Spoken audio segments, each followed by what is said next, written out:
Hey guys, welcome back to the farm. I'm Katie and I just found a really cool new tool that just came out that will help you determine when your first freeze date will be.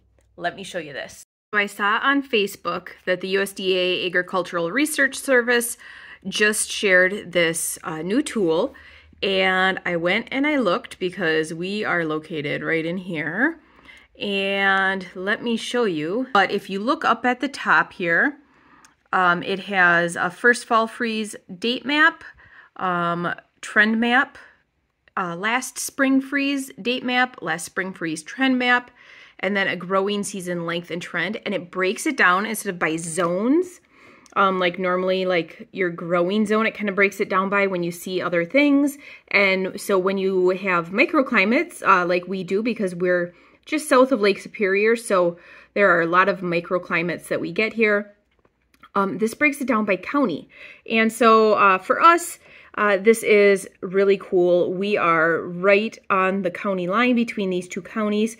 So historically, it looks like we will be somewhere between September 19th and September 21st for our first fall freeze.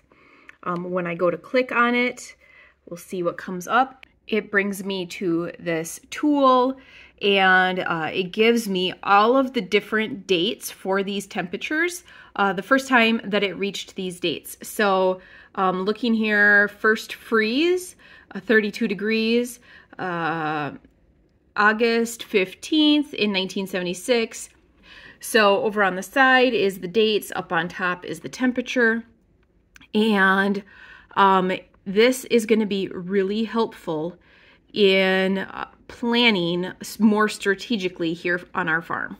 I go back, I can click on the last spring freeze, the date map, so it'll be something similar to the last one. Stop zooming on me. So here, last freeze date is May 23rd. That's pretty impressive because we always try to plant Memorial Day weekend for things that are not frost hardy. So like tomatoes, peppers, that kind of stuff. We kind of plant those all Memorial Day weekend. In the past, I would look on the Old Farmer's Almanac to see about when our first frost date and last frost date would be, just so that I could be aware, and if there's kind of an anticipation of a late spring frost, hold off on planting, especially with planting in the high tunnel. I can plant usually tomatoes in there like the first weekend of May because of the production of the high tunnel and everything. But if I know that we're gonna have a really cold stretch, I don't wanna do that, obviously. I want to try to keep those guys as safe as possible. But the problem with the Old Farmer's Almanac is that it is not very specific for smaller towns. And so the closest town that I have been able to find, closest towns, is Superior, which is on Lake Superior. And so that is about an hour north, and obviously it's on Lake Superior. So like I said, Lake Superior kind of has that buffer, and they have a whole different microclimate north of us. And then the other one is down by Eau Claire, Chippewa Falls, that area.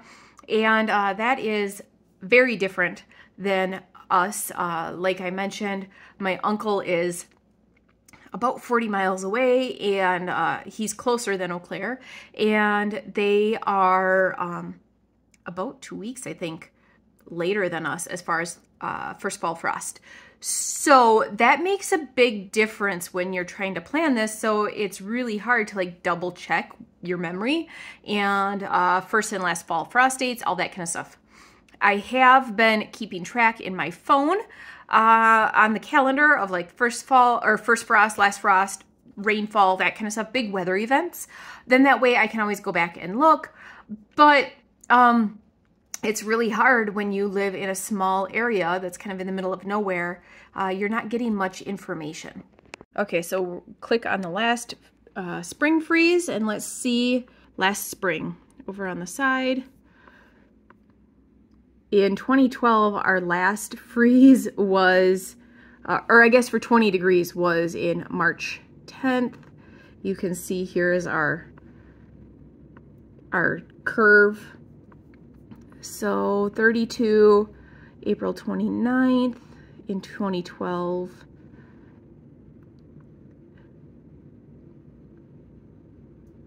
May 4th in 2023, so that was last year.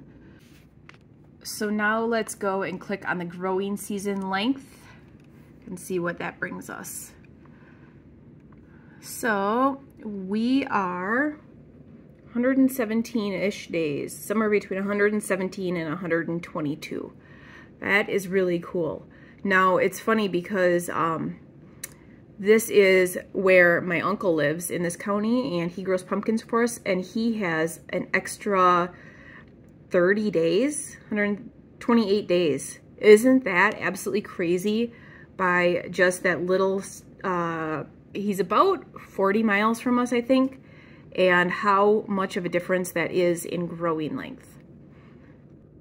But you can definitely see the different microclimates here. So you can really see here how the different microclimates affect this part of northern Wisconsin, because we have probably the shorter of the growing seasons.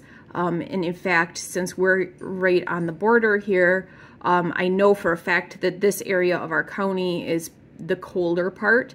But if you look, because Lake Superior is right here, and so Lake Superior creates its own microclimate and keeps this area actually warmer. And they get a lot more snow and a lot more rain and that kind of stuff because of the storms that form over the lake. And so their average growing season length is 126 versus our 117. That is just crazy.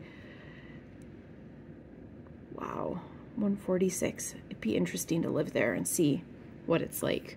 All right, so I thought that was just a really neat, cool tool that'll help me in a lot of my planning and a lot of figuring out of what I need to do and when.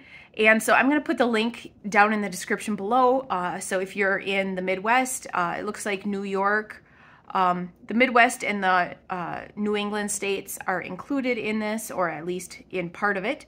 And so I'm going to put the link down below. So if you're in this area, go check it out. Or if you're interested in this kind of stuff like I am, go check it out. It's a really, really, really cool tool. Definitely worth looking at and seeing more county specific instead of growing zone specific. That'll make a huge difference, and it'll eliminate a lot of confusion out there that people have between their first freeze, their last freeze, or first frost, last frost, and growing zone, because those are very different things, and a lot of people kind of get them confused and they think that they're the same thing, and they're nowhere close. Growing zones is just how cold it gets in your area, like the coldest temperatures.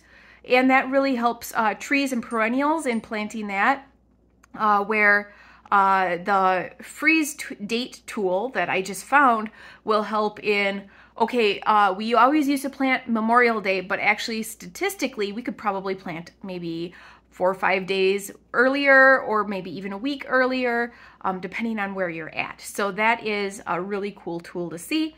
And if you want to check it out, look in the description below. That's it for today's video. Thanks for tuning in. I'll see you guys next time.